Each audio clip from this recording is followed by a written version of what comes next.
Swamiji video પણ અમે બંધ કરીએ કે ખાલી માઇક બંધ કરીએ? માઇક બંધ કરો તો We'll bus. switch off the video. You can keep it on, you can keep it off, તમારી મરજી, પણ માઇક ખાલી Okay. બસ.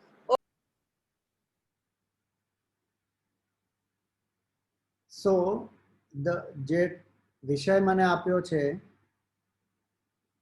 વિષય છે, બે વિષય છે. તત્વબોધ દ્વારા મુમુક્ષુત્વમ કેવી રીતે પામીએ અને માયા અને ઈશ્વર. તો મુમુક્ષુત્વમ એટલે શું? મુમુક્ષુત્વમ એટલે મોક્ષો મે ભૂયાદ ઇતિ ઈચ્છા, મને મોક્ષ મળે એ ઈચ્છાને મુમુક્ષુત્વમ કહેવાય. હવે મોક્ષ શું કામ જોઈએ આપણને? જ્યારે કોઈ બંધન હોય ત્યારે તો મોક્ષ જોઈએ આપણને. જો બંધનનો અનુભવ ના થતો હોય તો મુક્તિ શા માટે જોઈએ? તો સૌથી પહેલો પ્રશ્ન આપણે એ પૂછવાનો આપણે પોતાને કે મને બંધનનો અનુભવ થાય છે કે નથી થતો? બંધન એટલે શું? કોણ મને બાંધી રહ્યું છે? વ્યક્તિઓ બહાર તો મને બાંધી નથી રહ્યા, પરિસ્થિતિઓ બાંધી નથી રહી આપણને, વસ્તુઓ નથી બાંધી રહી આપણને. તો આપણને બાંધે છે કોણ? તમને જવાબ આપવો હોય તો આપી શકો છો. આપણને કોણ બાંધે છે? કર્મ. કર્મ બાંધે છે. ઘરમાં કર્મ. કર્મ. કર્મ, આપણો કર્મ આપણને બાંધે છે. બરાબર. બાંધે. કોણ? ડિઝાયર્સ. ડિઝાયર્સ, ઈચ્છાઓ બાંધે છે. બરાબર. પણ એ તમે જુઓ તો જીવન મુક્ત જે હોય ને એ લોકો પણ કર્મ તો કરે છે અને એમના મનમાં પણ ઈચ્છાઓ હોય છે, કેમ કે ઈચ્છા વગર કર્મ થાય નહીં. તો કેવળ કર્મ અને ઈચ્છા આપણને બાંધે છે એ પૂર્ણ સત્ય નથી. બીજી કંઈક વસ્તુ છે જેને લીધે આપણને બંધનનો અનુભવ થાય છે. એ જ્યાં સુધી આપણે ના પકડીએ ત્યાં સુધી આપણને મુક્તિ ના મળે. કેમ કે ઘણા લોકોને એમ લાગે છે કે મુક્તિ એટલે કર્મથી મુક્તિ, એટલે બધું કામ છોડીને ક્યાંક ચાલી જઈએ, ચૂપચાપ બેસી જઈએ. અર્જુનને બી એ જ વિચાર આવેલો કે હું આ કુરુક્ષેત્ર છોડીને, ત્યાગ કરીને હું સંન્યાસ લઈ લઉં અને હું વનમાં ભ્રમણ કરું અને ભિક્ષા માંગીને હું જીવું ત્યાં. તો બંધન ક્યાંથી આવ્યું અને બંધન શું છે એ સમજવાની જરૂર છે. પહેલા કર્મ કેવળ બાંધે છે જરૂરી નથી, ઈચ્છાઓ આપણને બાંધે છે એ પણ જરૂરી નથી. ફાલ્ગુનીજી તમે મ્યુટ છો. અટેચમેન્ટ્સ બી બાંધે છે. હા, તો સૌથી પહેલી વાત આપણને બાંધે છે શું? આપણી આસક્તિઓ આપણને બાંધે છે. આસક્તિવશ જે બી ઈચ્છાઓ ઉત્પન્ન થાય અને આસક્તિવશ જે આપણે કર્મ કરીએ એને લીધે આપણને બંધનનો અનુભવ થાય છે. જ્યાં આસક્તિ ના હોય ત્યાં બંધનનો અનુભવ ના થાય. અને આસક્તિઓ વસ્તુ પ્રતિ હોઈ શકે, વ્યક્તિઓ પ્રતિ હોઈ શકે, પરિસ્થિતિઓ પ્રતિ પણ હોઈ શકે. કે આના વગર મારું જીવન અધૂરું છે, આના વગર હું સુખી નથી, જ્યાં સુધી આ ના પ્રાપ્ત થાય ત્યાં સુધી મને સુખ પ્રાપ્ત નહીં થાય. એ જે ધારણા છે એને લીધે આપણને બંધન થાય છે. અને વ્યક્તિ જો એ સમજી જાય કે આસક્તિને કારણે બંધન છે તો મુક્તિ કેવી રીતે પ્રાપ્ત થાય?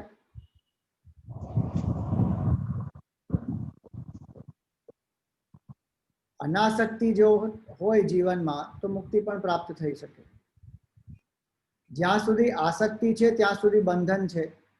આપણે જોઈએ છીએ જીવનમાં કે દરરોજ કેટલા લોકો એમને કોવિડ થાય છે, કેટલા લોકો કોવિડને કારણે એમનો દેહ ત્યાગ પણ કરે છે, પણ આપણને એનું દુઃખ નથી થતું. પણ આપણા કોઈ સગા સંબંધી હોય અને એમને જો થાય તો તરત આપણને દુઃખ થાય છે. કેમ? કેમ કે એક સંબંધ બાંધેલો છે, એક આસક્તિ પણ છે. તો જેટલી આપણી આસક્તિ હશે એટલું આપણને દુઃખ થશે. અને એને લીધે અનાસક્તિ બહુ મહત્વની વસ્તુ છે. અને અનાસક્તિ જે છે એ સાધુ સંન્યાસીઓ માટે જ નથી. કેવળ જે વ્યક્તિ સંસારમાં જીવે છે એ વ્યક્તિ માટે અનાસક્તિ છે. ભગવાને ગીતામાં એનું ઉદાહરણ શું આપ્યું? પદ્મપત્રમ એવાંભસા, જે કમળનું પાંદડું હોય એ કમળના પાન ઉપર પાણી, તમે એ પાણીમાં જ ઉગે છે, પાણીમાં જ રહે અને પાણીમાં જ પાછું લીન થઈ જાય, પણ પાણી એને ભીનું ના કરી શકે. એમ આપણે સંસારમાં જીવીએ પણ સંસાર આપણી અંદર ના જીવે, એને કહેવાય મુક્તિ. જેટલું આપણે સંસારનું ચિંતન કરીએ, જેટલી આપણે વધારે આસક્તિઓ બાંધીએ એટલું આપણને બંધન. તો સૌથી પહેલા એ જાણવાની વાત કે આપણને કોઈ બહારથી બાંધતું નથી, કોઈ પરિસ્થિતિ પણ આપણને બાંધી ના શકે, કોઈ વસ્તુ, કોઈ વ્યક્તિ બાંધી ના શકે. આપણે સ્વેચ્છાથી બંધાઈએ છીએ આપણી આસક્તિઓને કારણે. અને આસક્તિ જે ઉત્પન્ન થાય છે એ શા માટે ઉત્પન્ન થાય છે? રાગ અને દ્વેષને કારણે ઉત્પન્ન થાય છે. કોઈ વસ્તુ અતિ પ્રિય હોય તો એના વગર હું જીવી ના શકું, અથવા એ વસ્તુ વગર મને આનંદ ના મળે, ચેન ના મળે. એ આપણે જે ધારણા છે, એ રાગની જે ભાવના છે, એને કારણે આસક્તિ ઉત્પન્ન થાય. અને દ્વેષ, કોઈ વસ્તુ આપણને ગમતી ના હોય, કોઈ વ્યક્તિ આપણને ગમતા ના હોય અને એ આપણી સામે આવી જાય એટલે આપણું મનમાં એટલો બધો દ્વેષ ઉત્પન્ન થઈ જાય. અથવા આવ્યા પણ ના હોય, એ વ્યક્તિ વિશે આપણે થોડુંક વિચારીએ અને આપણું મન એકદમ વ્યાકુળ થઈ જાય. તો બાંધે છે કોણ આપણને? આપણા રાગ અને દ્વેષ આપણને બાંધે છે. જે વસ્તુ, વ્યક્તિ, પરિસ્થિતિ પ્રતિ રાગ છે એની તરફ આપણે દોડીએ છીએ, જે વસ્તુ, વ્યક્તિ, પરિસ્થિતિ તરફ દ્વેષ છે એનાથી આપણે દૂર ભાગીએ છીએ. અને આમ આપણું આખું જીવન કેવી રીતે વ્યતીત થાય છે? ભાગવામાં જ વ્યતીત થાય છે. જે રાગને કારણે વસ્તુઓ તરફ ભાગીએ છીએ, દ્વેષને કારણે વસ્તુથી દૂર ભાગીએ છીએ. અને આ ભાગવામાં આપણને શું જોઈએ છે? શાંતિ જોઈએ. સ્વામીજી, તો ભાગવાનું બંધ કરો તરત. નહીં, પણ એ તો ભાગવાનું બંધ થવાનું નથી, એ તમે શાંતિ આપો, એના સિવાય તમે મને શાંતિ આપો. એ કેવી રીતે થઈ શકે? તો તત્વબોધમાં આપણને શું કહ્યું કે આ વિવેક કરવાની જરૂર છે કે આપણને જોઈએ છે શું? આપણને જોઈએ છે પરમ આનંદ, પરમ શાંતિ. અને આપણે ક્યાં શોધીએ છીએ? નશ્વર જગતમાં આપણે એને શોધીએ છીએ અને જગત તરફ આપણે ભાગીએ છીએ, જગતથી દૂર આપણે ભાગીએ છીએ. તો આ ભાગવામાં શાંતિ મળવાની નથી, આનંદ મળવાનો નથી. તો સૌથી પહેલી વાત તો બંધનનો અનુભવ, જેટલો તીવ્ર બંધનનો અનુભવ થાય એટલો તીવ્ર આપણો મુમુક્ષુત્વમ ઉત્પન્ન થાય. એટલે મુમુક્ષુત્વમ ચોથું ક્વોલિટી છે. વિવેક સૌથી પહેલું છે તત્વબોધમાં. નિત્ય અનિત્ય વસ્તુ વિવેક. નિત્યમ વસ્તુ એકમ બ્રહ્મ તદન્યત સર્વમ મિથ્યા ઇતિ. તદન્યત સર્વમ અનિત્યમ, જે બી કંઈ કહીએ આપણે કે બ્રહ્મ કેવળ એક છે અને એ જ નિત્ય છે. અને આપણી માંગ જે છે એ નિત્ય આનંદની છે. આપણને કેવળ ક્ષણિક આનંદ પ્રાપ્ત નથી કરવો. કેમ કે ક્ષણિક આનંદ તો ઘણો પ્રાપ્ત થયો આપણને જીવનમાં, પણ એને લીધે જે આપણી ઈચ્છાઓ હતી એ તો પૂર્ણ થઈ નહીં. એને બદલે શું થયું? ઈચ્છાઓ વધતી ગઈ. અને જેટલી સ્વાર્થી ઈચ્છા, જેટલી આસક્તિયુક્ત ઈચ્છાઓ વધે એટલું વધારે બંધન, એટલું વધારે તણાવ પણ આપણને જીવનમાં અનુભવ થાય. એટલે આપણા ગુરુદેવ સ્વામી ચિન્મયાનંદજી કહેતા હતા, the tragedy of modern life is decreasing happiness amidst increasing comfort. સુખ તો આપણું ઓછું થતું જાય છે, સુવિધાઓ વધતી જાય છે. કેવી નવાઈની વાત. આપણી પાસે આજે એવી સુવિધાઓ છે જે આપણા માતા પિતા પાસે, દાદા પરદાદા પાસે હતી જ નહીં, પણ એ લોકોનું જીવન વધારે સુખી હતું. આપણું જીવન એટલું તણાવગ્રસ્ત છે. એનું કારણ શું? એનું કારણ એ કે આપણા જીવનમાં સંતોષ ઓછો થઈ ગયો. આપણા જીવનમાં જે કોમ્પિટિશન છે એ બહુ વધી ગઈ છે, દેખાદેખી વધી ગઈ છે, આસક્તિઓ વધી ગઈ છે. તો એના કારણે જે બંધન છે એનું સૌથી પહેલા અનુભવ કરવો જોઈએ. જે કે મને મારી કઈ કઈ આસક્તિઓ બાંધે છે એનું એક લિસ્ટ બનાવવું જોઈએ કે આ વસ્તુ વગર મને ચેન નથી પ્રાપ્ત થતો. સૌથી પહેલી વાત, સવારના ઉઠીએ એટલે ચા જોઈએ. ચા ના મળે એટલે ગયો આખો દિવસ ખરાબ. લોકોને એટલી એવી આસક્તિઓ હોય છે. અમુક જગ્યા પર અમુક રીતે જ સુવાનું, અમુક તકીઓ જોઈએ, અમુક પલંગ જોઈએ, એવું ઘણી બધી આસક્તિઓ હોય છે. અને આપણે કેમ્પમાં પણ આવીએ, એક આધ્યાત્મિક શિબિરમાં પણ જ્યારે આપણે જઈએ ત્યાં પણ આપણી આસક્તિઓ હોય. ઘણા લોકો શું છે, પહેલાના ગુરુદેવના સમયમાં શું હતું કે વધારેમાં વધારે નીચે બેસતા હતા, થોડાક લોકો ખુરશી પર બેસે. તો એ સાધના માટે, તપસ્યા માટે. તો લોકો શું કરતા હતા કે એ જે હોલ હોય એ હોલમાં જેટલા થાંભલા હોય એ પોતાનો થાંભલો કરીને રિઝર્વ કરી દે, આ મારો થાંભલો. એ થાંભલા પ્રત્યે એમની આસક્તિ હોય અને થાંભલા પાસે બેસી શેનું જ્ઞાન પ્રાપ્ત કરે કે અનાસક્ત બનો. તો આપણો માનવ સ્વભાવ એ છે કે જ્યાં પણ આપણે જઈએ ત્યાં આસક્ત થઈ જ જઈએ છીએ.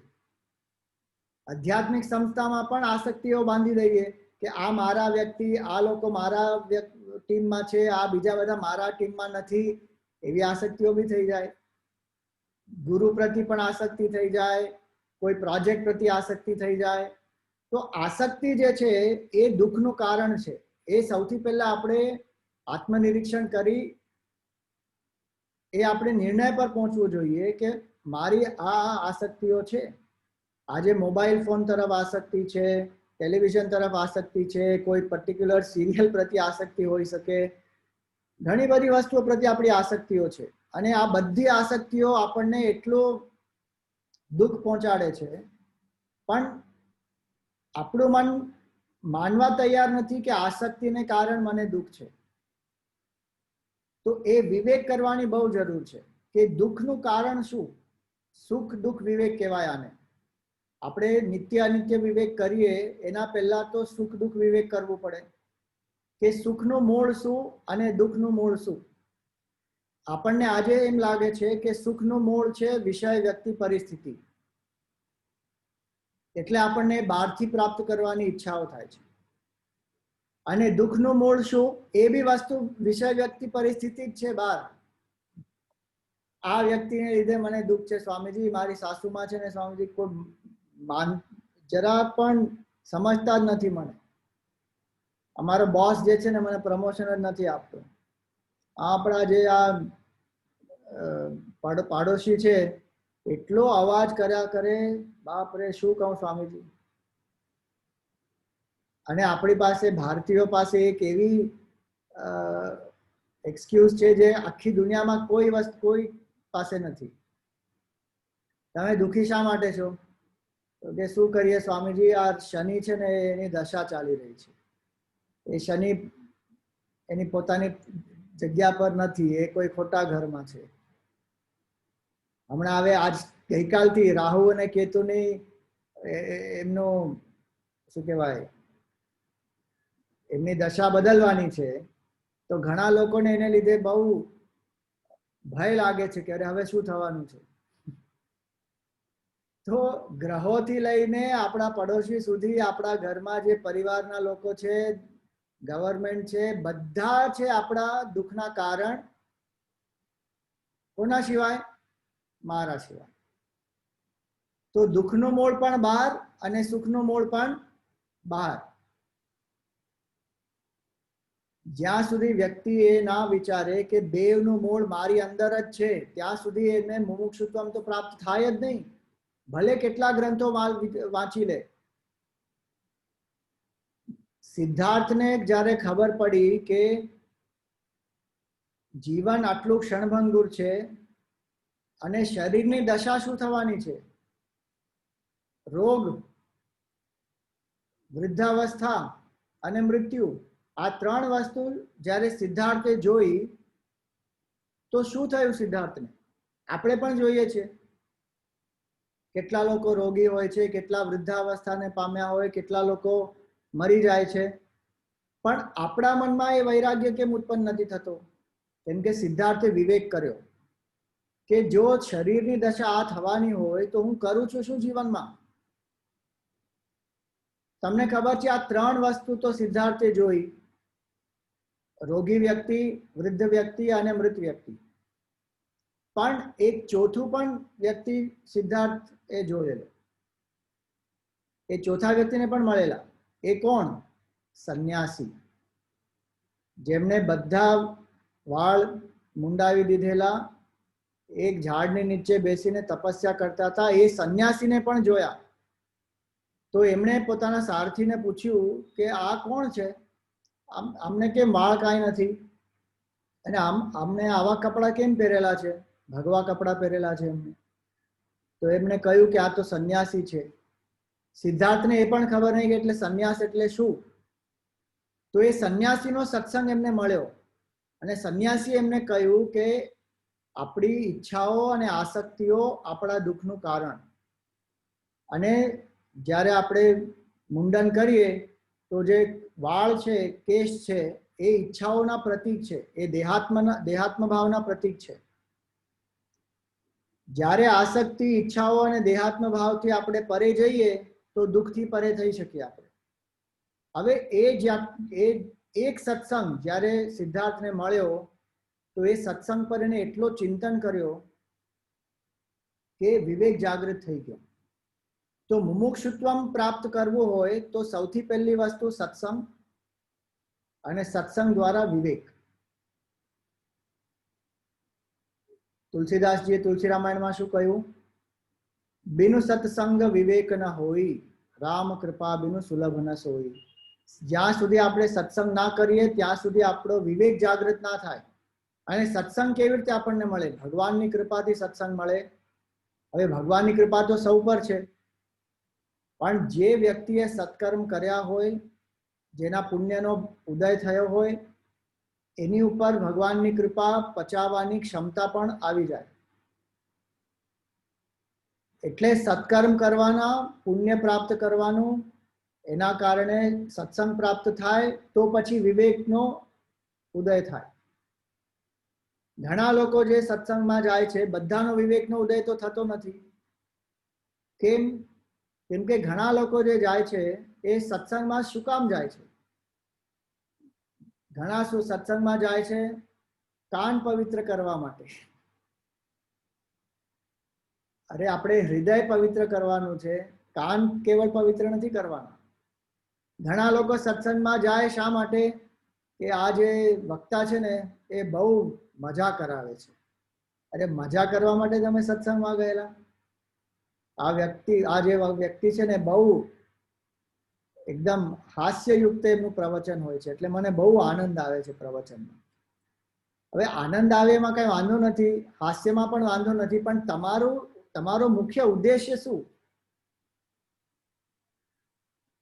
ઘણા લોકો સત્સંગમાં જતા હોય કે ચલો આપણે બધા મળીને સાથે જઈએ, તમે જાઓ છો એટલે હું પણ આવું, ચલો. ઘણા સત્સંગમાં જતા હોય કેમ કે બીજું કાંઈ કામ કરવાનું છે નહીં તો ચલો જઈએ, થોડો ટાઈમ પાસ થઈ જશે. અલગ અલગ વ્યક્તિઓ અલગ અલગ કારણેથી સત્સંગમાં જતા હોય, પણ સત્સંગમાં ગયા પછી કોઈ બી કારણે ભલે સત્સંગમાં ગયા હોય, પણ સત્સંગમાં ગયા પછી જો એકાગ્ર મનથી શ્રવણ કરીએ અને જે બી કહ્યું સત્સંગમાં એની ઉપર આપણે મનન કરીએ અને એને આત્મસાત કરીએ તો વિવેકનો ઉદય થાય. નહીં તો ઘણા લોકો શું કરે છે, સત્સંગમાં ક્રોસ વેન્ટિલેશન કરે, એક કાનથી જઈ બીજા કાનથી બહાર. ઘણા તો ક્રોસ વેન્ટિલેશન બી થવા નથી દેતા. તો વિવેક ઉત્પન્ન કરવો જોઈએ. વિવેક કેવી રીતે ઉત્પન્ન થાય? જ્યાં સુધી આપણે મનન ના કરીએ કે આપણે સત્સંગમાં સાંભળ્યું શું. એક મહાત્માજીએ બહુ સરસ કહ્યું કે સત્સંગ એટલે શું? સત્સંગ એટલે બોક્સિંગ મેચ. તમે કોઈ બોક્સિંગ મેચમાં જાઓ તો શું થાય? મુક્કા મારે ને લોકો, એ જે ઓપોનેન્ટ હોય એ તમને મુક્કો મારે, એને લીધે શું થાય? રક્તપાત થઈ શકે, સમ બ્લડ વિલ કમ આઉટ. તો એ મહાત્માજીએ કહ્યું કે તમે સત્સંગમાં જાઓ એટલે જે વક્તા કહે છે ને એ તમારી ધારણાઓ પર એનો મુક્કો, એનો પ્રહાર થયો છે. અને જ્યાં સુધી તમારા મનમાં, તમારી બુદ્ધિમાં એ ખોટી ધારણાઓનો રક્ત બહશે નહીં ત્યાં સુધી વિવેકનો ઉદય નહીં થાય. એટલે we have to bleed in સત્સંગ. એ સત્સંગમાં જે ખોટી ધારણાઓ છે, આસક્તિઓ છે, દુર્વ્યવહાર છે, એ બધાનો ત્યાગ કરવો પડે. જ્યારે આપણે સત્સંગ સાંભળીએ ત્યારે આપણને જાગૃત થવાનો એક બહુ મોટો અવસર પ્રાપ્ત થાય છે. કેમ કે આપણે જે બી કરીએ છીએ હમણાં નિદ્રામાં કરીએ છીએ, નિદ્રા અવસ્થામાં ભાન નથી આપણને કે શું કામ કરીએ છીએ, શું કરીએ છીએ, આનું પરિણામ શું થશે. સત્સંગમાં જેમ જેમ આપણે જઈએ એમ વધારે આપણી જાગૃતતા વધે કે હું શા માટે કરું છું, હું આ જે કરું છું એનો શું લાભ થશે, એનું પરિણામ શું થશે. મને પરમાનંદ પ્રાપ્ત કરવું છે. જો એ પરમાનંદ મારે પ્રાપ્ત કરવો હોય તો આ જે સાધન છે એનાથી મને પ્રાપ્ત થશે કે નહીં થાય. એમ વિવેક ઉત્પન્ન થઈ જાય. પોતાની ભૂલ જ્યાં જ્યાં હોય એ ભૂલ સ્વીકાર કરીને વ્યક્તિ એને સુધારવા માટે ઉત્સુક થઈ જાય. તો સત્સંગ સૌથી પહેલો ચરણ છે, વિવેક ઉત્પન્ન થાય. વિવેક ઉત્પન્ન થાય એટલે કયો વિવેક? સૌથી પહેલા તો સુખ દુઃખ વિવેક, કે આપણે આપણા જીવનને માટે જિમ્મેદાર છીએ, બીજા કોઈ નથી. એટલે શું કહ્યું ભગવાને? ઉદ્ધરેદ આત્મના આત્માનમ ન આત્માનમ અવસાદયે. ગીતામાં 6થા અધ્યાયમાં ભગવાને કહ્યું કે આપણે પોતાને ઉદ્ધાર પોતાનો કરવો જોઈએ, આપણે પોતાનું પતન ના કરવું જોઈએ.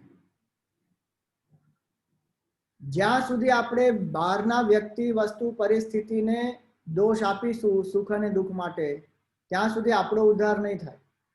ત્યાં સુધી આપણને એમ જ લાગશે કે જ્યાં સુધી એ લોકો ના બદલાય ત્યાં સુધી મારા જીવનમાં ક્યાં કોઈ પરિવર્તન થવાનું છે.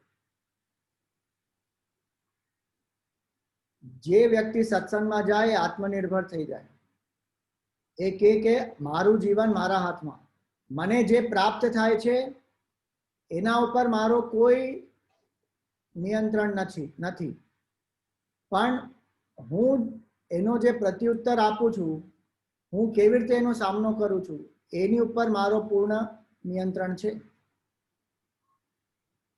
I cannot control what comes to me, I can control how I respond. એટલે ગુરુદેવ શું કહેતા હતા? What you meet in life is fate, how you meet is free will. એ પુરુષાર્થની ક્ષમતા આપણી પાસે છે. તો સત્સંગમાં જઈએ તો વિવેક ઉત્પન્ન થાય. વિવેક ઉત્પન્ન થાય એટલે આપણે આત્મનિર્ભર બનીએ કે મને મારા જીવનની જિમ્મેદારી મારા હાથમાં છે, હું બીજા કોઈને દોષ નહીં આપું. એમ જ્યારે વ્યક્તિ વિચારે તો એની પ્રગતિ બહુ ગતિશીલ થઈ જાય. હવે એક તો થયું સુખ દુઃખ વિવેક, બીજું થયું ધર્મ અધર્મ વિવેક. કે મારે શું કરવું જોઈએ ને શું ના કરવું જોઈએ, મારું કર્તવ્ય શું અને મારું કર્તવ્ય શું નહીં. કેમ કે ઘણા લોકો કર્તવ્ય પરાયણ નથી હોતા. જે ના કરવું જોઈએ એ કરી દે, જે કરવું જોઈએ એને બહુ એમાં લાપરવાહી કરી દે. મહાભારતમાં આપણે જોઈએ કે અર્જુન, એમનું કર્તવ્ય હતું ધર્મનું પાલન કરવું જોઈએ, ધર્મની રક્ષા કરવી જોઈએ, પણ એ વખતે એમના આસક્તિને કારણે શું થયું, એમના મનમાં એવા વિચાર આવ્યા કે મારે પલાયન કરવું છે. ધૃતરાષ્ટ્રએ રાજધર્મનો પાલન ના કર્યો એટલે એમના આખા વંશનો નાશ થઈ ગયો. આપણા જીવનમાં પણ આપણા કર્તવ્યો શું છે, આપણી તરફ પણ આપણા કર્તવ્યો છે. આપણા શરીર, મન, બુદ્ધિ તરફ આપણે આપણું કર્તવ્ય કર્યું કે નહીં, એ જ્યાં સુધી આપણે ના કરીએ તો આપણે બીજાની સેવા પણ પૂર્ણ રૂપે ના કરી શકીએ. અને આપણને એમ લાગ્યા કરે કે હું તો બધાને માટે કરું છું પણ મારું શું, તો એ અપૂર્ણતા રહ્યા કરે મનમાં. અને જેટલી અપૂર્ણતા વધે એટલો દુઃખ પણ વધે આપણા જીવનમાં. તો લોકોની સેવા તો કરવી જોઈએ, પણ સાથે સાથે આપણે આપણું કર્તવ્ય જે છે પોતાના પ્રતિ એ પણ કરવું જોઈએ. થોડો સમય એક્સરસાઇઝ, થોડો સમય જે આપણે પૂજા, ભજન, સાધના કરીએ, થોડો સમય સ્વાધ્યાય કરીએ. એક દિવસમાં 1 કલાક આપણે પોતાના ઉદ્ધાર માટે જરૂર અલગ કાઢી શકીએ છીએ. 20 મિનિટ કોઈ યોગા કે કોઈ એક્સરસાઇઝ કરવી જોઈએ શરીરને માટે, 20 મિનિટ સાધના કરવી જોઈએ, કોઈ જપ, પૂજા, ભજન, ધ્યાન ઇત્યાદિ, અને 20 મિનિટ સ્વાધ્યાય કરવો જોઈએ શાસ્ત્રનો. 1 કલાક દિવસમાં પોતાના માટે આપણે આપી શકીએ. એ આપણે જો દરરોજ કરીશું તો આપણી બુદ્ધિ તીવ્ર થઈ જશે, મન શુદ્ધ થઈ જશે, શરીર સ્વસ્થ થઈ જશે. અને એવા શરીર, મન, બુદ્ધિ દ્વારા આપણે સાધના વધારે તીવ્રતાથી કરીએ તો મુમુક્ષુત્વમ બી પ્રાપ્ત થઈ જાય. તો સુખ દુઃખ વિવેક, ધર્મ અધર્મ વિવેક, કે જે અધાર્મિક છે, જે મારી સાધનામાં બાધક છે, જેને લીધે મને અથવા બીજાને શરીર, મન, બુદ્ધિ ના સ્તર પર દુઃખ પ્રાપ્ત થાય છે, એનો ત્યાગ કરવો જોઈએ. કેટલા લોકો આ ખોટી ધારણાઓ હોય છે, મદિરાપાન કરે છે, કેમ કે એ લોકોને એમ લાગે કે આ તો બહુ it is a cool thing to do. મદિરાપાનથી તો કેટલો નાશ થાય છે આપણો, પણ લોકોને એ સમજ જ નથી પડતી. બધા સોશિયલ ડ્રિંકિંગના નામ પર આજે એવી પરિસ્થિતિમાં છીએ આપણે કે કોઈ સુખદ અવસર હોય તો પણ મદિરાનું સેવન કરે, અને દુઃખદ અવસર હોય તો પણ મદિરાનું સેવન કરે. અરે કઈ બીજા સારા સાત્વિક કેટલા બધા ઉપાયો છે જેને લીધે જેથી આપણે આનંદ મનાવી શકીએ, પણ નહીં, એ ઘૂસી ગયું છે મનની અંદર. તો આ બધી ખોટી ધારણાઓનો જ્યાં સુધી આપણે ત્યાગ નહીં કરીએ ત્યાં સુધી એ મુમુક્ષુત્વમ પ્રાપ્ત ના થાય.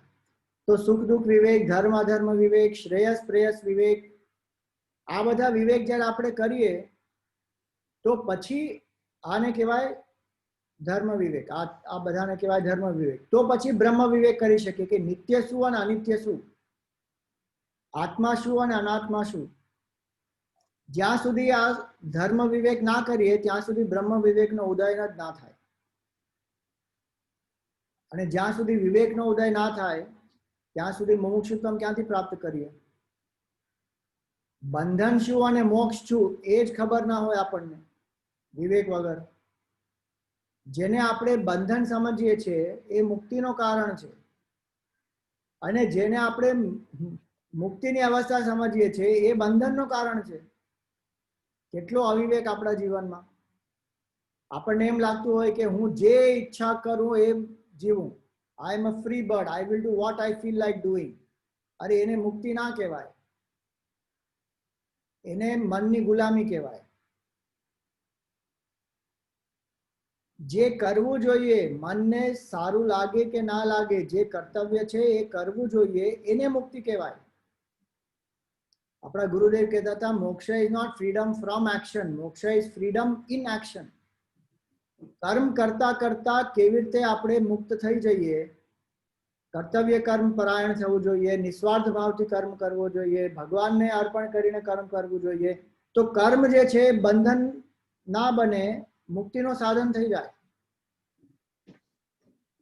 તો બંધન અને મુક્તિ ક્યાંથી પ્રાપ્ત થવી જોઈએ, બંધન અને મુક્તિ શું એ જ આપણને ખબર નથી ઘણી વાર. તો મુમુક્ષુત્વમ ક્યાંથી પ્રાપ્ત થાય?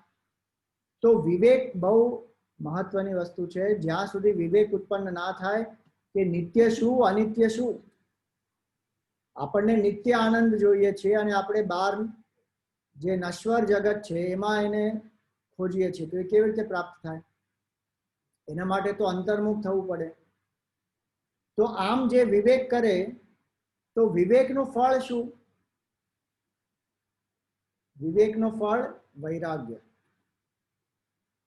કોઈ વ્યક્તિ વિવેક કરતા હોય પણ એમના જીવનમાં વૈરાગ્ય જ ના હોય અને ભોગની વૃત્તિઓ ઘણી વધતી જ જાય તો એમનો વિવેક નિષ્ફળ થયો.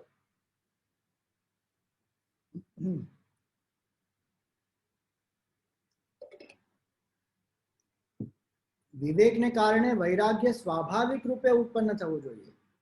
વૈરાગ્ય એટલે શું? બધું છોડીને ચાલી જવાનું નહીં. તમે તત્વબોધમાં વાંચ્યું હશે, ઇહ અમૂત્ર ફલભોગેષુ વિરાગઃ. ઈચ્છા રાહિત્યમ એ શબ્દ છે ત્યાં. અહીંયા અને મરણ પછી ફલ ભોગની ઈચ્છા જે છે એ જ છૂટી જાય, એ સ્થિતિને કહેવાય વૈરાગ્ય. કે જ્યાં સુધી મને આ પ્રાપ્ત નહીં થાય ત્યાં સુધી મને સુખ નથી, અને મારા કર્મ કરવા પાછળ પ્રેરણા શું? કે મને આ ભોગ જોઈએ છે. તો જે ભોગ વૃત્તિ છે એ ભોગ વૃત્તિથી મુક્તિ થાય એને કહેવાય વૈરાગ્ય. વૈરાગ્ય એટલે રાગનું ઓપોઝિટ નહીં, રાગનું ઓપોઝિટ છે દ્વેષ. વૈરાગ્ય એટલે રાગ દ્વેષ બે શિથિલ થઈ જાય એ પરિસ્થિતિને કહેવાય વૈરાગ્ય. અને આપણા બધામાં એ વૈરાગ્ય હમણાં પણ છે. એવું નથી કે આપણામાં વૈરાગ્ય નથી. આપણે આજે નાના બાળકના રમકડાઓ સાથે રમીએ, કોઈ બાળકને મનોરંજન કરવા માટે, તો આપણા મનમાં કોઈ પ્રલોભન હોય છે? આપણા મનમાં કોઈ ભોગની વૃત્તિ હોય છે એ રમકડાઓ પ્રતિ? કાંઈ નથી હોતી.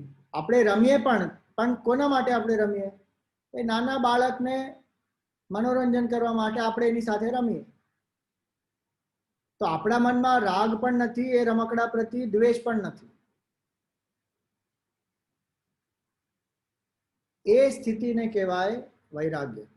કે વસ્તુ વિષય વ્યક્તિ પરિસ્થિતિ પ્રતિ આપણો રાગ પણ નથી, દ્વેષ પણ નથી. પ્રારબ્ધવશ જે આપણે કર્તવ્ય કર્મ કરવાનું છે આપણે કરીએ, પણ આપણી ધારણા શું? કે એમાં સુખ નથી. એ આપણી જે ખોટી ધારણા હતી વિવેકને કારણે એનો નાશ થઈ ગયો. કે સુખ બહાર છે જ નહીં, સુખ છે મારી અંદર. એક શાંત મનમાં સુખ છે.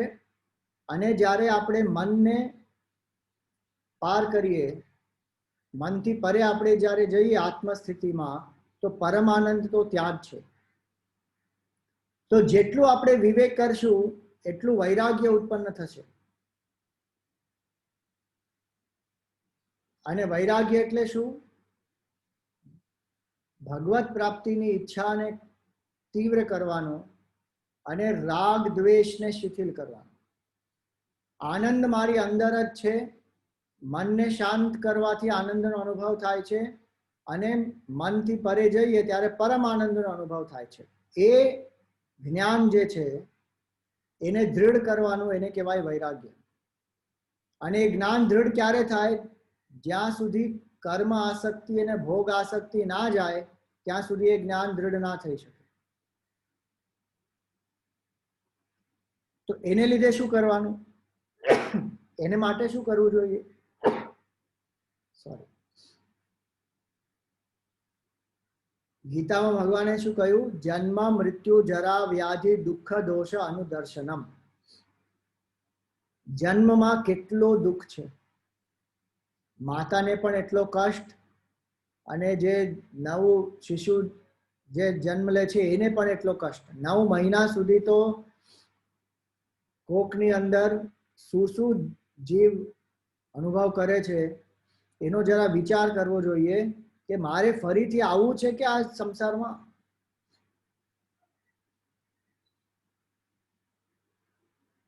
તો આપણને એમ લાગતું હોય કે નવું છોકરું એનો જન્મ થયો, બહુ આનંદનો ઉત્સવ, આનંદનો એક અવસર છે. એ વાત તો સાચી છે, પણ એ વિચાર બી કરવો જોઈએ કે ભાઈ ફરીથી માની કોકમાં જઈ ઊંધા લટકી ત્યાં પછી કેટલી બધી વેદના વ્યાતના એ બધો મારે અનુભવ કરવો છે કે ફરીથી વાપસ. हमारा गुरुजी स्वामी तेजोमयानंदजी के हजी एक बार તમે વિચાર કરી જુઓ કે તમારે સ્કૂલ જવું છે કે ફરીથી. જો તમે સ્કૂલ જવા માટે તૈયાર હો તો પછી કરો, કેમ કે સ્કૂલ માટે સ્કૂલનું જેટલું ચિંતન કરશો એટલું વૈરાગ્ય ઉત્પન્ન થઈ જ જશે કે ભાઈ મારે સ્કૂલ નથી જવું ફરીથી. હજી એક મનુષ્ય જન્મ લઈ હજી સ્કૂલમાં જઈ, અને પહેલા તો આપણે પહેલી ધોરણથી જતા હતા સ્કૂલમાં, પછી એલકેજી થી જવાનું શરૂ કર્યું. આજે તો હવે 6 મહિનાથી શરૂ થઈ ગયું. ક્રેશ છે, પછી પ્લે સ્કૂલ છે, પછી નર્સરી છે. અરે વ્યક્તિને ક્યાં બાંધી રાખ્યા છે આ લોકોએ, એટલી કોમ્પિટિશન, બાપરે બાપ. તો ફરીથી આપણે એ બધામાં જવું છે તો કે ના ના ના ના, તો વૈરાગ્ય ઉત્પન્ન થઈ જશે. તો જન્મ મૃત્યુ મરણમાં એટલો દુઃખ જરા વૃદ્ધાવસ્થામાં દેખાય નહીં, સંભળાય નહીં, ખાવાનું પચે નહીં, ટેસ્ટ હોય નહીં, એટલી નિર્ભરતા લોકો ઉપર, અને લોકો આપણું ધ્યાન રાખે નહીં. ભજ ગોવિંદમાં કહ્યું યાવદ વિત્તો પાર્જન સક્તા તાવન નિજ પરિવારો રખતા. જ્યાં સુધી આપણે પૈસા કમાઈ શકીએ અથવા આપણા લીધે કોઈને કાંઈ લાભ હોય ત્યાં સુધી લોકો આપણી સાથે વ્યવહાર કરે, પણ જે ક્ષમતા જો એ ગઈ તો કોઈ પૂછતું પણ નથી આપણને. પશ્ચાત જીવતી જર્જર દેહે વાર્તામ કોપી ન પૃચ્છતી ગઈ.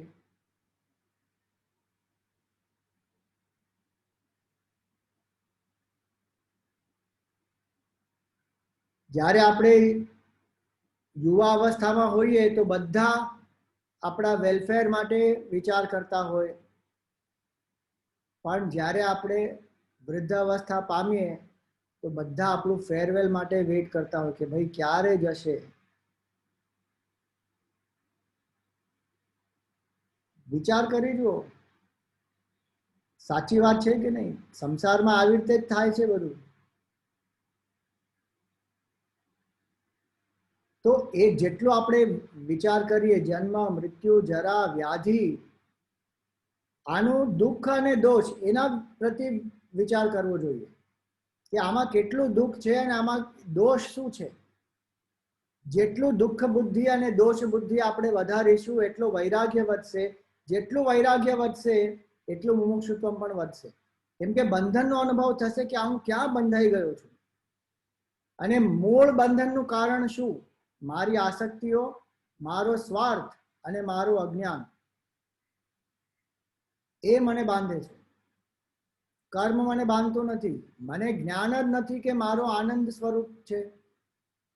એ અજ્ઞાનને કારણે દેહાત્મ ભાવ છે, અને દેહાત્મ ભાવને કારણે બધી આસક્તિઓ અને સ્વાર્થ છે. તો આત્મજ્ઞાન જે છે એ મુક્તિનો સાધન, પરમ સાધન મુક્તિનો શું છે? આત્મજ્ઞાન. કેવળ આત્મજ્ઞાન પ્રદાનેન તસ્મૈ શ્રી ગુરવે નમઃ. અનેક જન્મ સંપ્રાપ્ત કર્મબંધ વિદાહિને. કેટલા જન્મોના કેટલા કર્મો આપણે બાંધેલા છે, એનો નાશ કેવી રીતે થાય? આત્મજ્ઞાન પ્રદાનેન. જ્યારે સદગુરુ પાસે જઈ આત્મજ્ઞાન આપણે પ્રાપ્ત કરીએ તો એ આત્મજ્ઞાનથી આપણી અવિદ્યાનો નાશ થાય, અવિદ્યાનો નાશ થાય એટલે અહંકારનો નાશ, સ્વાર્થનો નાશ, આસક્તિઓનો નાશ, દુઃખનો નાશ. તો એને કહેવાય મુમુક્ષુત્વમ. તો મુમુક્ષુત્વમ એટલે શું? મને અવિદ્યાથી મુક્તિ મળે, મને દેહાત્મ ભાવથી મુક્તિ મળે અને મને દુઃખથી મુક્તિ મળે, એને કહેવાય મુમુક્ષુત્વ. લોકોથી મુક્તિ, કર્તવ્યથી મુક્તિ, વિષયોથી મુક્તિ, એને મુક્તિ ના કહેવાય. એ તો આપણે કોઈ બીજી જગ્યા પર જઈએ ત્યાં આપણે પોતાનો સંસાર શરૂ કરી દઈએ. જ્યાં સુધી અજ્ઞાન, અહંકાર, આસક્તિનો નાશ ના થાય ત્યાં સુધી વ્યક્તિ મુક્ત ના થઈ શકે.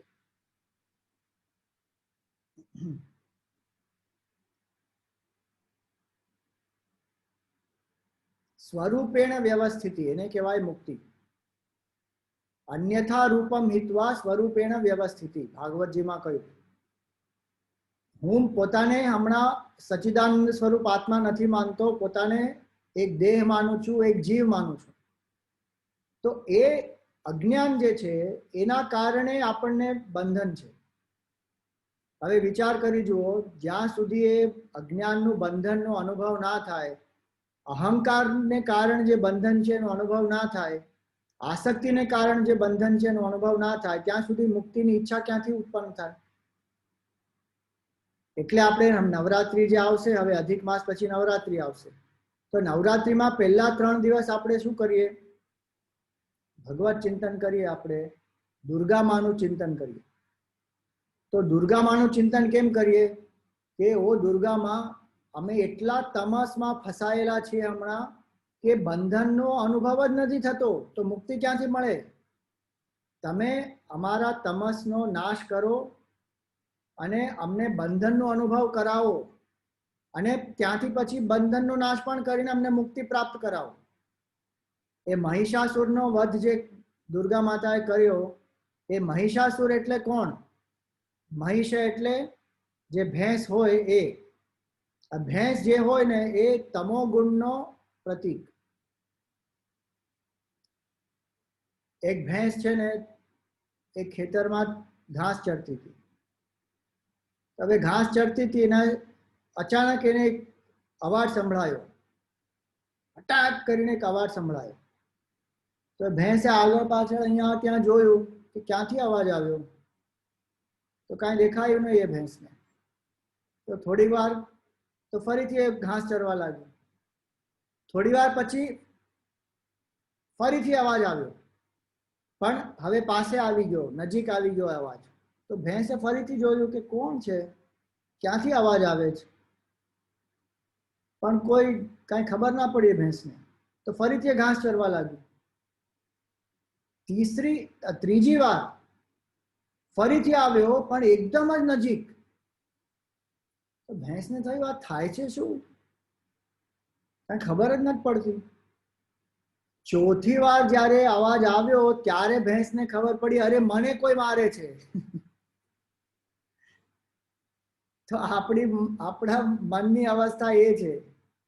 આપણને હસવું આવી શકે, આપણે એમ કહી શકીએ કે અરે આવું તો કાંઈ થાય નહીં, પણ આપણા મનમાં એ જ તો થાય છે. હમણાં આપણું મન આપણને જ મારે છે, પણ આપણને ખબર જ નથી પડતી. આપણને એમ લાગે છે કોઈ કોઈકને મારે છે બહાર. આપણું જ મન આપણને પછાડે છે, આપણું જ મન આપણી સાથે એટલો ધોકો કરે છે, પણ આપણને ખબર જ નથી પડતી કે હું કોણ છું. એ જ્ઞાન નથી મને. એ કોને ખબર છે? બહુ ઓછા લોકોને ખબર છે કે હું કોણ છું. અને અજ્ઞાન જે છે દુઃખનું કારણ છે, બહુ ઓછા લોકોને ખબર છે. બધા લોકો તો એમ જ વિચારતા હોય કે આ બહારના વસ્તુ, વ્યક્તિ, પરિસ્થિતિને કારણે હું દુઃખી છું. તો એ ભેંસની જેવું થયું.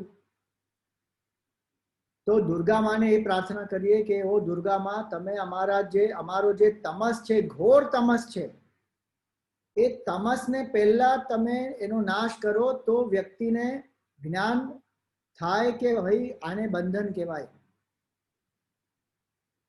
જેટલો વધારે બંધનનો અનુભવ થશે ને, જેટલા વધારે દુઃખનો અનુભવ થશે, એટલું વધારે મુમુક્ષુત્વ ઉત્પન્ન થશે.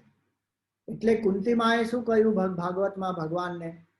કૃષ્ણ ભગવાનને ભાગવતજીમાં કુંતીમાએ પ્રાર્થના કરી કે ભગવાન તમે મને દુઃખ આપો, કેમ કે દુઃખ તમે આપશો તો હું તમારું ચિંતન કરીશ, અને જેટલું દુઃખ વધારે હશે એટલું વધારે તમારું ચિંતન થશે. સુખને કારણે તો હું તમને ભૂલી જ જાઉં છું.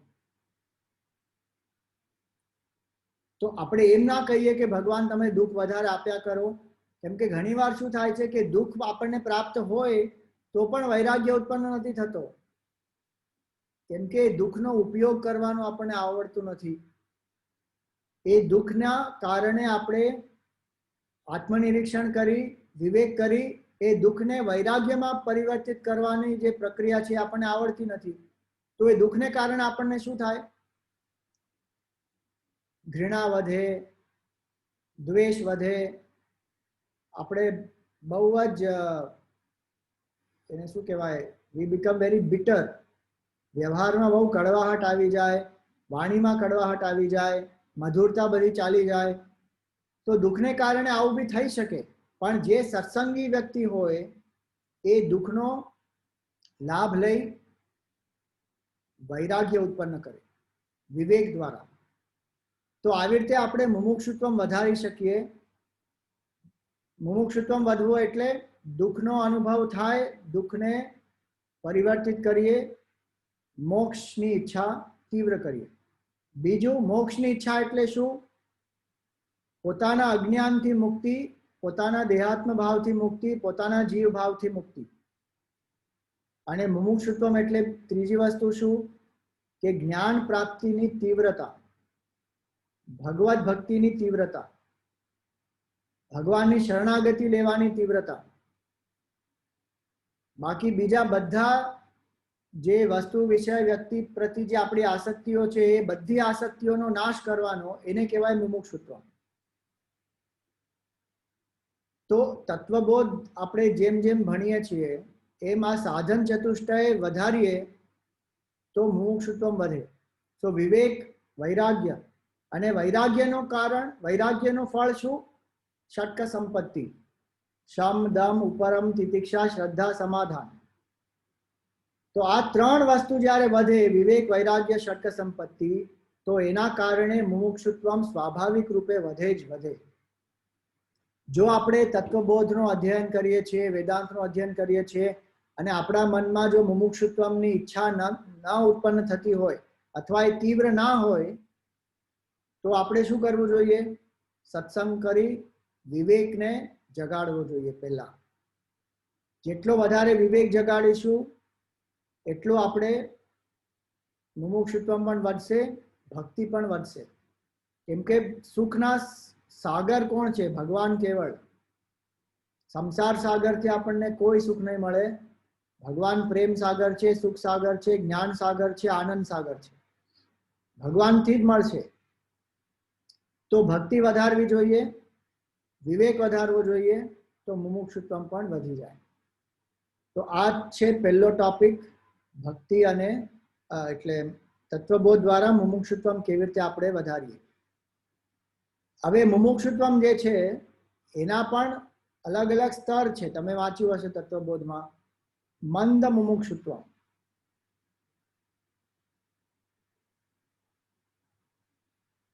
તીવ્ર મુમુક્ષુત્વ એટલે શું? કે મને હમણાં ને હમણાં જ મુક્તિ જોઈએ છે. ગુરુદેવ શું કહેતા હતા કે કોઈ વ્યક્તિના વાળમાં જો આગ લાગેલી હોય તો એ વ્યક્તિનો અનુભવ શું હોય? એ વ્યક્તિ એમ કે ભાઈ હું થોડી વાર પછી પાણી નાખીને એ આગને બુઝાવીશ. આ સિનેમા જોઈને કરીએ સ્વામીજી, આ પાર્ટી પછી કરીએ, આ મારા ગ્રેન્ડસન નો વેડિંગ થઈ જાય ને એની પછી કરીએ. નહીં, હમણાં ને હમણાં તરત જઈને વ્યક્તિ પાણીની બકેટમાં માથું નાખે પહેલા. એને કહેવાય તીવ્ર મુમુક્ષુત્વ. જે વ્યક્તિને એ અનુભવ થાય કે ભાઈ મારા અહંકારને લીધે, મારા અજ્ઞાનને લીધે મને એટલો દુઃખનો અનુભવ થાય છે, મારી મુક્તિ જ જોઈએ છે. એકાગ્ર ચિત્તથી એમને ખાલી જ્ઞાન જોઈએ છે, બીજું કાંઈ નથી જોઈતું. ભોગવૃત્તિ છૂટી ગઈ, કર્મ આસક્તિ પણ છૂટી ગઈ. એને કહેવાય તીવ્ર મુમુક્ષુત્વ. હમણાં ને હમણાં. ઉપનિષદના ઘણા જે મુમુક્ષુ હતા એ તીવ્ર મુમુક્ષુ હતા. નચિકેતા તીવ્ર મુમુક્ષુ હતા. તો જેમ જ્ઞાન પ્રાપ્ત થયું એમ તરત જ એમની મુક્તિ થઈ ગઈ. એમને શ્રવણ મનન નિધિધ્યાસન કરવાની અલગથી જરૂર ના પડી. શ્રવણ કેવલ કર્યો અને ત્યાં ને ત્યાં જ મુક્તિ પ્રાપ્ત થઈ. કેમ કે ચિત્ત એકદમ એકાગ્ર થઈ ગયેલું, શુદ્ધ થઈ ગયેલું, તો ત્યાં ને ત્યાં જ્ઞાન પ્રાપ્ત થઈ ગયું. એને કહેવાય તીવ્ર મુમુક્ષુત્વ. પછી મધ્યમ મુમુક્ષુત્વ. મધ્યમ મુમુક્ષુત્વ એટલે શું? કે આ જન્મમાં મળે તો ઠીક, ક્યારેક ને ક્યારેક તો મળી જશે આ જન્મમાં. હમણાં હું બીજું બધું બી સાથે કરી લઉં છું અને મોક્ષ પણ મળી જશે આ જન્મમાં. એ કહેવાય મધ્યમ મુમુક્ષુત્વ. મંદ મુમુક્ષુત્વ એટલે શું? મોક્ષ મળે તો ઠીક, ના મળે તો પણ ઠીક. આપણે તો હિન્દુ લોકો છીએ, આપણે તો પુનર્જન્મમાં વિશ્વાસ કરીએ છીએ. તો હવે આગલા જન્મમાં મળે તો બી વાંધો નથી. અને અતિમંદ મુમુક્ષુત્વ એટલે શું? મને મોક્ષની તો કોઈ ઈચ્છા જ નથી, ભગવાનની કૃપા હશે તો આપી દેશે, મારે કાંઈ કરવાની જરૂર નથી, હું તો જેમ છું એમ ઠીક છું. તો મુમુક્ષુત્વના પણ અલગ અલગ સ્તર છે. તો એ વધે કેવી રીતે? વિવેક, વૈરાગ્ય, ષટ્ક સંપત્તિ જેટલી આપણે વધારીએ તો મુમુક્ષુત્વમાં પણ તીવ્રતા વધે. તો આ એક ટોપિક થયો. આની ઉપર કોઈ પ્રશ્ન હોય કે કાંઈ તમારે શેર કરવું હોય તો યુ આર વેલકમ.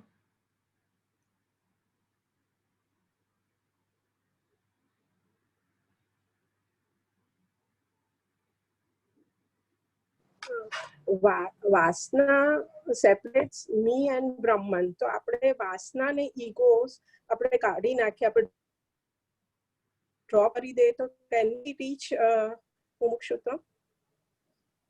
વાસના અને ઈગોનો ત્યાગ કરો તો મુમુક્ષુત્વ નહીં, સીધું મુક્તિ જ મળી જાય. વાસના અને અહંકારને જો ઓછો કરો તો મુમુક્ષુત્વ વધે, પણ જો પૂર્ણ રૂપે છૂટી જાય તો મુક્તિ જ થઈ ગઈ.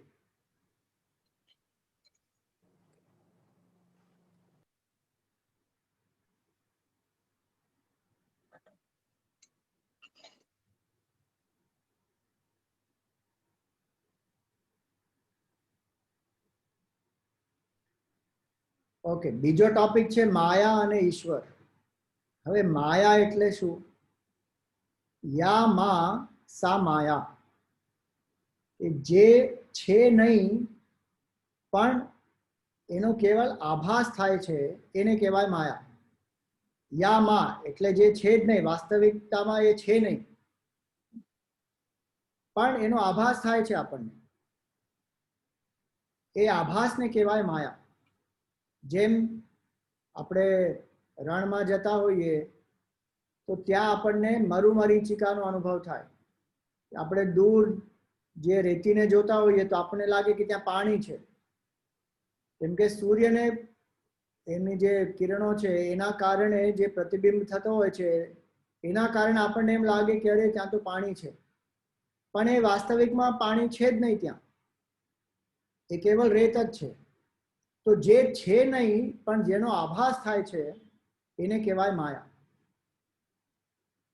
તો આખો આ જે સંસાર છે એ આપણને સત્ય લાગે છે હમણાં, કેમ કે આપણે આપણા ઇન્દ્રિયોથી એનો અનુભવ કરીએ છીએ. જ્યાં સુધી આપણે ઇન્દ્રિયનો તાદાત્મ્ય હશે, શરીરનો તાદાત્મ્ય હશે, ત્યાં સુધી આપણને આ સત્ય લાગશે. પણ જો આપણે બુદ્ધિથી વિચાર કરી જોઈએ અને જ્ઞાન ચક્ષુથી આપણે જોઈએ તો આપણને ખબર પડશે કે આ તો છે જ નહીં. જેમ આપણે સાયન્સમાં પણ સમજીએ છીએ કે આપણને ગગન આપણે જોઈએ, આકાશ આપણે જોઈએ તો આપણને નીલ વર્ણનો ગગન દેખાય, પણ આકાશમાં કોઈ કલર હોતો જ નથી. એ આપણને દેખાય છે શા માટે? કેમ કે આપણી આંખોમાં એ લિમિટેશન છે, એટલે આપણને બ્લુ કલર દેખાય છે, પણ એ વાસ્તવિકતામાં એ છે જ નહીં. સમુદ્ર આપણને બ્લુ દેખાય છે, પણ એ તો પાણી છે. તમે પાણી લઈને જુઓ તો એમાં કોઈ બ્લુ કલર નહીં દેખાય આપણને. તો એ ઇન્દ્રિયો જે છે એમાં એક લિમિટેશન છે. એને કારણે આપણને દેખાય છે, પણ જે દેખાય છે એ સત્ય છે એ જરૂરી છે જ નહીં. તો બુદ્ધિના સ્તરથી આપણે જ્યારે જોઈએ તો આપણને ખબર છે કે આ તો સત્ય નથી. એવી રીતે આપણે જગત આપણે જે જોઈએ છીએ એ કેવલ આભાસ માત્ર છે, એ સત્ય નથી, અને એને કહેવાય માયા. તો આ માયા શક્તિ જે છે એ કોની શક્તિ? બ્રહ્માશ્રયા સત્વરજસ તમો ગુણાત્મિકા માયા અસ્તિ. તત્વબોધમાં માયાનું વર્ણન આવી રીતે કર્યું. એ માયા જે છે એ પરબ્રહ્મ તત્વની શક્તિ છે. જે પરબ્રહ્મ તત્વ છે એમાં કોઈ પરિવર્તન સંભવ જ નથી.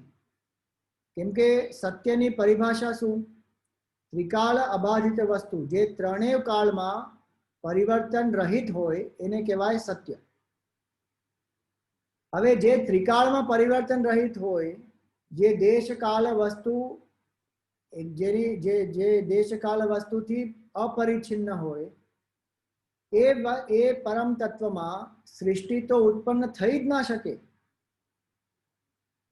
જેમ આપણે દોરી જોઈએ અને એ દોરીને જગ્યા પર આપણે એક સાપ જોઈએ છીએ, તો એ દોરી જે છે એ તો સાપને ઉત્પન્ન કરી જ ના શકે. પણ આપણને મોહવશ ત્યાં સાપ દેખાય છે. તો જ્યારે આપણે તર્ક વાપરીએ તો આપણને તાર્કિક રૂપે તો સમજ આવી જાય કે જે પરિવર્તન રહિત છે એ જગતની ઉત્પત્તિ કરી જ ના શકે, કેમ કે જગત પરિવર્તનશીલ છે. તો પરિવર્તન રહિત તત્વ પરિવર્તનશીલ જગત કેવી રીતે ઉત્પન્ન કરી શકે? પણ આપણને પરિવર્તનશીલ જગતનો અનુભવ થાય છે અને પરિવર્તન રહિત તત્વ ઉત્પન્ન કરી ના શકે, તો પછી આ થયું કેવી રીતે? તો પરિવર્તન રહિત જે તત્વ છે એ પોતાની માયાને કારણે પરિવર્તનશીલ જગતના રૂપે ભાસે છે. એ સત્ય નથી. જેમ દોરી જે છે એ સર્પના રૂપે એનો આભાસ થાય છે, એ સત્ય નથી. તો એમ કહેવાય કે બ્રહ્મ જે છે એમાં એક શક્તિ છે, માયા શક્તિ, બ્રહ્માશ્રયા. આ માયા શક્તિને જ પ્રકૃતિ કહેવાય, અને આ પ્રકૃતિ જે છે એ બ્રહ્મની શક્તિ છે. બ્રહ્મ વિના એનું કોઈ અસ્તિત્વ નથી. જેમ હમણાં હું બોલું છું, એ શક્તિ ક્યાં છે? એ મારી અંદર છે. તમે સાંભળો છો, એ શક્તિ ક્યાં છે? એ તમારી અંદર છે. કોઈ બી શક્તિ હોય એ શક્તિનો એક આધાર હોય. એ સ્વાવલંબી શક્તિ હોઈ જ ના શકે. એનો આધાર શું એ આપણે જાણવાની જરૂર. તો માયા શક્તિનો આધાર શું? બ્રહ્મ. બ્રહ્માશ્રયા માયા. અને માયા એ જે વિષય છે એની આવશ્યકતા શું? આપણને જે જગત આપણે જોઈએ છીએ જે પરિવર્તનશીલ છે, એ જગત પરિવર્તનશીલ જગતથી આપણી જે આસક્તિ છે એમાંથી આપણે અનાસક્ત થઈ પરિવર્તન રહિત આત્મ તત્વને આપણે જાણીએ, એ એનું પ્રયોજન. તો એ માયા જે છે એ બ્રહ્મની શક્તિ છે. ઘણા લોકો જે છે માયા તો બહુ અલગ રીતે વાપરતા હોય એનો અર્થ લઈને. ઘણા લોકોને એમ લાગતું હોય કે ભોગ કરવું એટલે માયા, સંસારમાં આનંદ પ્રાપ્ત કરવો એટલે માયા, વિવાહ કરવો એટલે માયા. ઘણા બધાને એમ લાગતું હોય કે એ તો માયા મેં ફસ ગયા. ધન પ્રાપ્તિ કરવી એટલે માયા, ये सब मोह माया है. ઘણા લોકો એમ કહેતા ये सब मोह माया है. તો કામિની કાંચન કીર્તિ એને માયા કહેવાય છે સંસારમાં.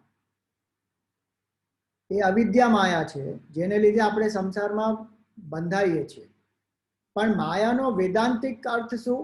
એ બ્રહ્મની શક્તિ છે. અને એ બ્રહ્મની શક્તિ શું કરે છે? બે વસ્તુ કરે છે, આવરણ અને વિક્ષેપ. બ્રહ્મ જે છે એનું આવરણ કરે છે, અને બ્રહ્મને જ જગતના રૂપે પ્રતિબિંબિત કરે છે અથવા એનો આભાસ કરાવે છે આપણને. એ શક્તિને કહેવાય માયા. હવે આ આવરણ અને વિક્ષેપ કેવી રીતે થાય છે? 3 ગુણોને કારણે થાય છે. એટલે સત્વ રજસ તમો ગુણાત્મિકા. તમો ગુણને કારણે પરમ તત્વનું આવરણ થાય છે. રજોગુણને કારણે આ પરમ તત્વનો વિક્ષેપ થાય છે જગતના રૂપે.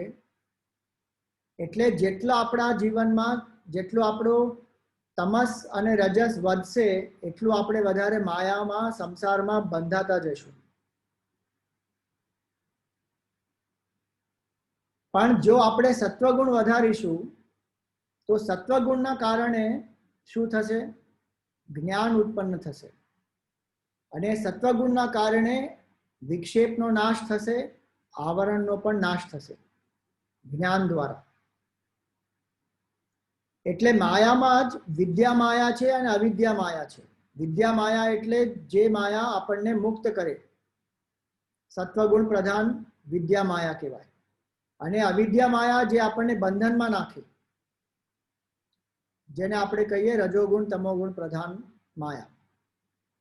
હવે નવરાત્રિમાં આપણે જે શક્તિની ઉપાસના કરીએ એ આપણે વિદ્યા માયાની ઉપાસના કરીએ છીએ કે ઓ દેવીમાં અમને માયાના બંધનથી તમે જ છોડાવી શકો અને તમે અમને આત્મજ્ઞાન પ્રદાન કરો, બ્રહ્મનો સાક્ષાત્કાર કરાવો. આપણે સંસારમાં પણ જોઈએ છીએ કે માં જે છે એ જ છોકરાને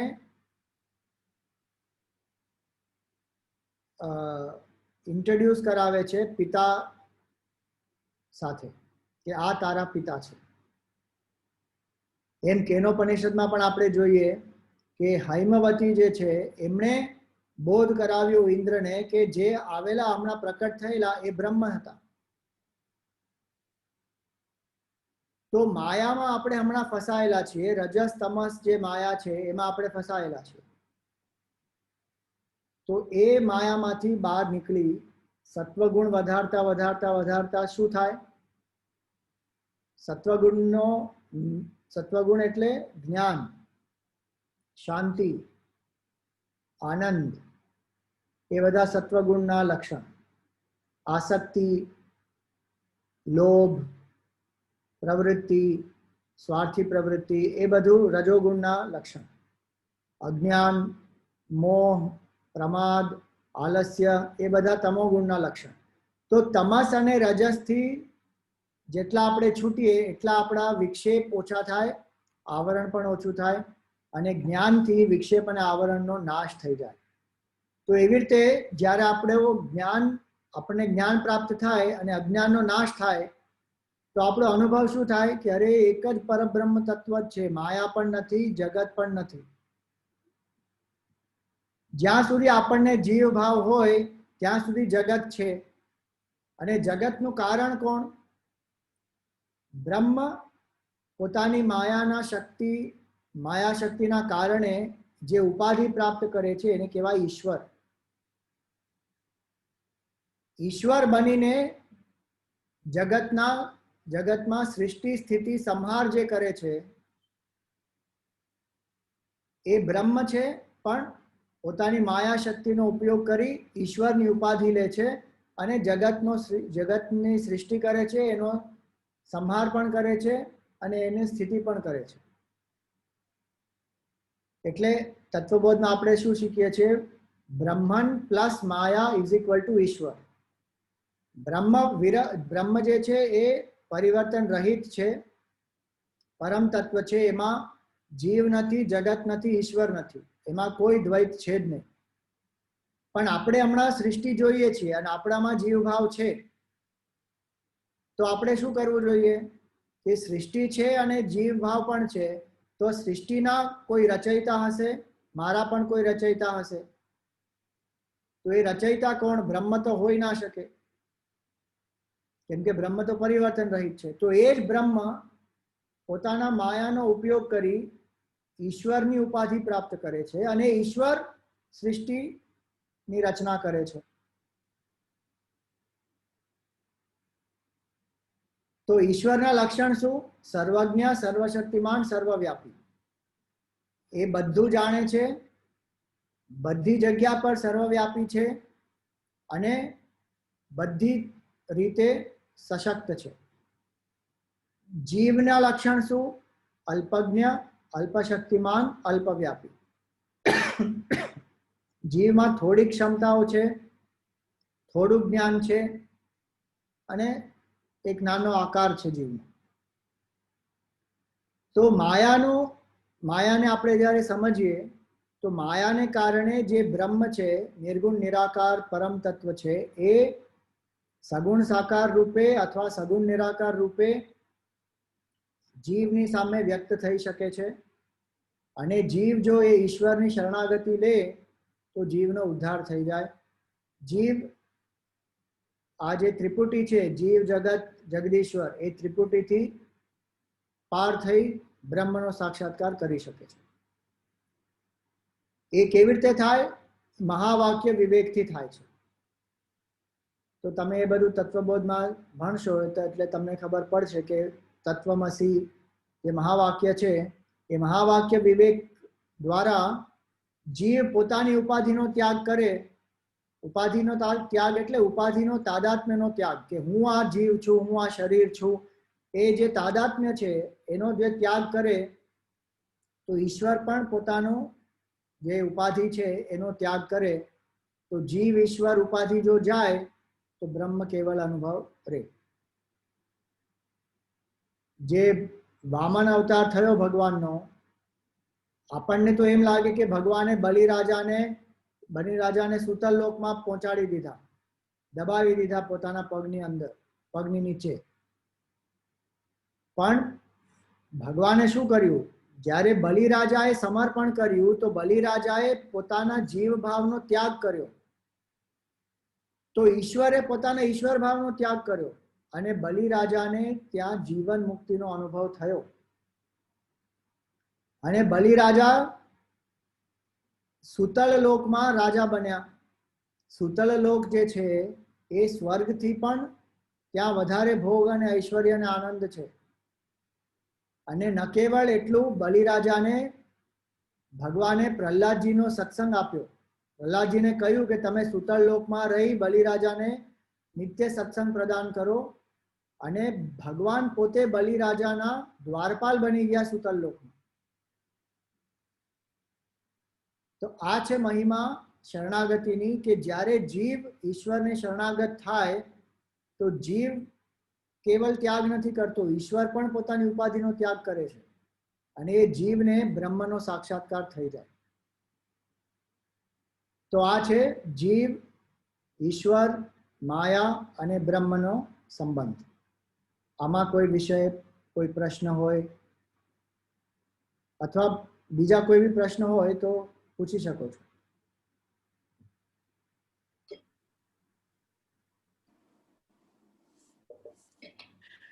Swamiji, હાજી. is the dream state really a form of Maya, or how does dream state, because dream hoti nathi ke you cannot see, but is it Maya? See, આપણે જે માયા જે છે ને એમાં જાગ્રત, સ્વપ્ન, સુષુપ્તિ ત્રણેય માયાની અંદર જ છે. તુરીય અવસ્થા કેવલ માયાથી પરે છે. તો માયા જ છે ત્રણેય અવસ્થા. પણ આપણને જાગ્રત અવસ્થા વધારે સાચી લાગે છે અને સ્વપ્ન અવસ્થા ઓછી સાચી લાગે છે અથવા સ્વપ્ન અવસ્થા મિથ્યા લાગે છે. શા માટે? કેમ કે જાગ્રત અવસ્થામાં બુદ્ધિ છે અને બુદ્ધિમાં જે આપણું અસ્તિત્વ છે, આપણી જે આઈડેન્ટિટી છે, એનો અનુભવ આપણે હંમેશા સ્થાયી રૂપે કરીએ છીએ કે હું, મારું નામ આ છે, હું આ વ્યક્તિ છું, આ મારા પુત્ર છે, આ મારા પિતા છે. દર વખતે આપણે જ્યારે જાગૃત અવસ્થામાં આવીએ તો એકને એક જ આઈડેન્ટિટી આપણી હોય છે. પણ સ્વપ્ન અવસ્થામાં એ આપણી આઈડેન્ટિટી બદલતી જ રહે છે. એટલે આપણને એમ લાગે કે અરે સ્વપ્ન અવસ્થા તો મિથ્યા છે. જાગ્રતની તુલનામાં સ્વપ્ન આપણને મિથ્યા લાગે છે કેમ કે એમાં બુદ્ધિ કામ નથી કરતી સ્વપ્ન અવસ્થામાં. પણ જો માયાના સ્ટેન્ડ પોઈન્ટ થી આપણે જોઈએ તો ત્રણેય અવસ્થાઓ સેમ છે. બ્રહ્મ કેવલ સત્ય છે. એટલે જનક મહારાજ જ્યારે અષ્ટાવક્ર મુનિ પાસે ગયા તો જનક મહારાજ એમને પ્રશ્ન કર્યો કે ગઈકાલે રાતના મને સ્વપ્નમાં એમ આભાસ થયો કે હું તો એક ભિખારી છું અને મારી પાસે કોઈ ધન નથી, કોઈ ઐશ્વર્ય નથી અને હું ભીખ માંગીને જીવું છું. તો મને એ પ્રશ્ન છે અષ્ટાવક્ર મુનિ કે હું વાસ્તવમાં કોણ છું? હું રાજા છું જેને સ્વપ્ન આવ્યું કે હું ભિખારી હતો, કે હું ભિખારી છું જેને હમણાં સ્વપ્ન છે કે હું રાજા છું? તો અષ્ટાવક્ર મુનિએ એમને બહુ સુંદર જવાબ આપ્યો. અષ્ટાવક્ર મુનિએ કહ્યું કે તમે બેવ નથી, તમે રાજા પણ નથી અને તમે ભિખારી પણ નથી, તમે તો આત્મ તત્વ છો જે જાગ્રત સ્વપ્ન સુષુપ્તિને પરે છે. તો એ આત્મ તત્વની દૃષ્ટિએ, તુરીય અવસ્થાની દૃષ્ટિએ ત્રણેય અવસ્થાઓ સામાન્ય છે, સેમ છે. પણ જ્યાં સુધી આપણને જીવ ભાવ હોય, આપણને જાગ્રત અવસ્થા સ્થાયી લાગે છે, સ્વપ્ન મિથ્યા લાગે છે. એ બુદ્ધિનો વિલાસ છે. Thank you, Swamiji. One more question, sir. હાજી. Why does Maya sustain the illusion of oneness and permanency? See, Maya does not sustain the illusion of oneness. Maya sustains the illusion of duality. કે આ જગત સત્ય છે એનું જે illusion છે ને એ માયા sustain કરે છે આપણા દેહાત્મ ભાવને કારણે. વનનેસ જે છે એ તો ઇલ્યુઝન છે નહીં, એ તો સત્ય છે, એકચ્યુઅલી એ સત્ય છે. અને જે વ્યક્તિ એ વનનેસની એનું ધ્યાન કરે એ તો માયાથી પરે થઈ જ જાય. કેમ કે પંચદશીમાં વિદ્યારણ્ય સ્વામીએ શું કહ્યું? વિચારમ ન સહતે માયા.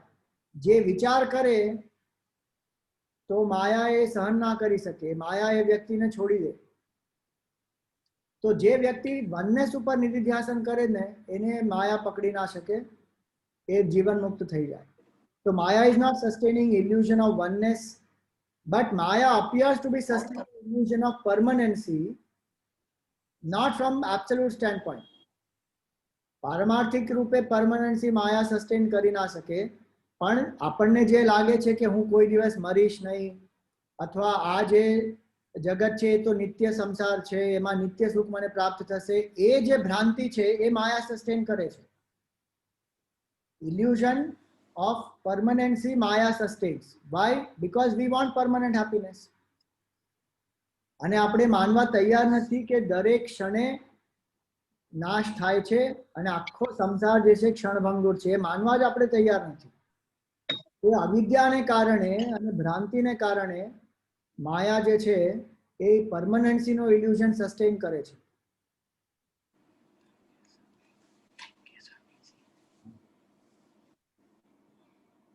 Hariom Swamiji.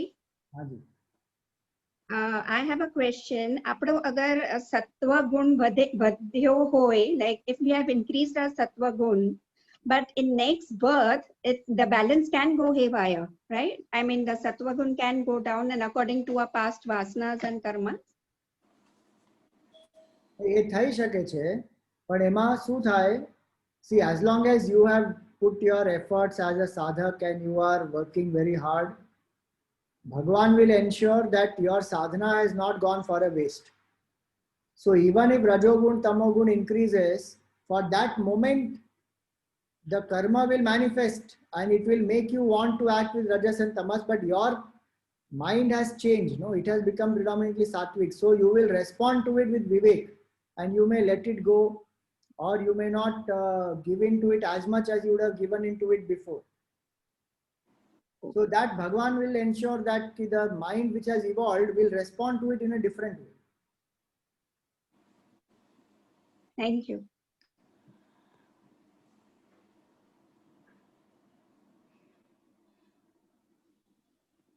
All right. Thank you, everyone. May you continue your study of Tattva Bodh and attain the knowledge of the Tattva, Bodh of the Tattva. All of you are in Varshaji's class? Yeah. Yes. Yes. Wonderful. Congratulations, Varshaji. You have been able to sustain Thank you. inspiration of so many people. Thank you. Thank you. Pranam, Swamiti.